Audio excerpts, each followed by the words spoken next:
Now this is a live test, okay, so all precautions need to be taken, GS30A, insulated tools, etc, PPE. However, even though it's a live test, I still have managed to isolate as much as I can in the board, okay, just to take away a little bit of the risk. Now it's not going to take away all of it, however, by not having absolutely everything in there live when I don't need it to be, is going to help me do this live test a little bit safer, okay? Now, we're going to do it at the RCD itself, okay? As manufacturers specify, you should do it at the RCD with no loads, and with the ramp test, you're not really going to want the loads on anyway, because we need to find out what the RCD is actually tripping at in terms of how much current it's going to take to disconnect this RCD without any electronic devices in circuit, which are maybe giving natural earth leakage, okay, which might reduce that reading we're going to get. Now, all we're going to do is we've probed onto the earth bar, okay, and on our test here, as you can see, we've got the usual half times, 1 times, 5 times and auto,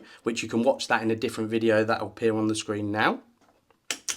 But we're actually going to go to this symbol over here, okay, which is indicating a ramp test. We select the milliamp rating of the RCD, which is 30 milliamps, okay, in this installation. All we're going to do, okay, is we're going to go on the load side of the RCD.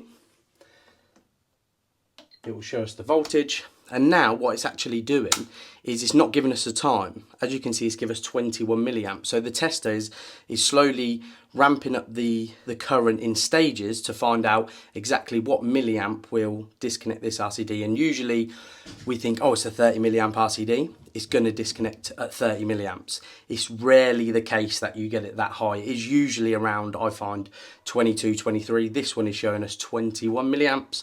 We'll do it on both sides of the cycle. So now we're on 180 degrees. We'll re-energize the RCD. And we'll do this again. Now, obviously that was 21 milliamps. So we wouldn't really expect there to be a problem.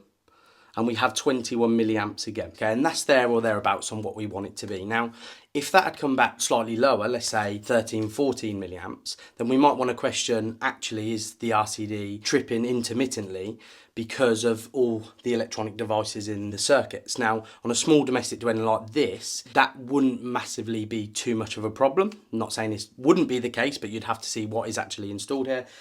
But this is why BS 7671 states that we're only allowed a maximum of 30% of the rated residual current of the RCD, so this one being 30 milliamps, okay, of natural earth leakage on any one RCD. So that would mean we're, on this installation, we're actually, on this RCD, only allowed 9 milliamps of natural earth leakage before we'd have to think about splitting the circuits up. And that is another benefit of an RCBO, really, because actually, this RCD has 4 circuits on it, so that 30% comes from all of these, whereas if these were individual RCBOs, only the individual circuit would have the 30%, not all added together. Now, if this come to, let's say, 13 milliamps, okay, you might think, oh, well, that's still not too much of an issue. But let's say that 9 milliamps, okay, we had used that 30%, that when everything's actually turned on, it means the RCD effectively already has, there's already 9 milliamps of earth leakage, okay, which the RCD is detecting. If it's tripping about 13 milliamps, that means it's right on the edge and it's only looking for another sort of 4 milliamps before it starts to disconnect. We have to look at the whole installation of how it's installed. Now, this RCD is fine, okay, the insulation resistance test come back fine, the RCD ramp test, okay, remember we're not looking at times, we're looking at the amount of current it's gonna take to disconnect it, has come back fine also.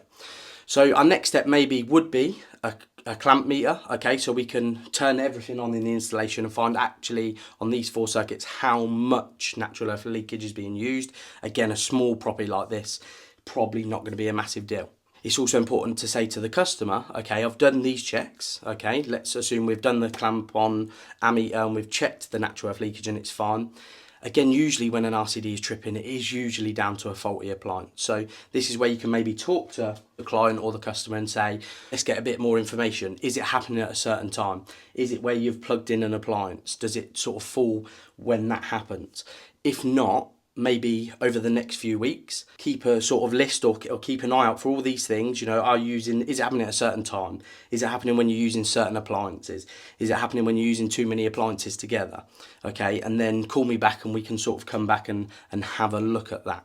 generally 9 times out of 10, in my experience, it is down to a faulty appliance somewhere.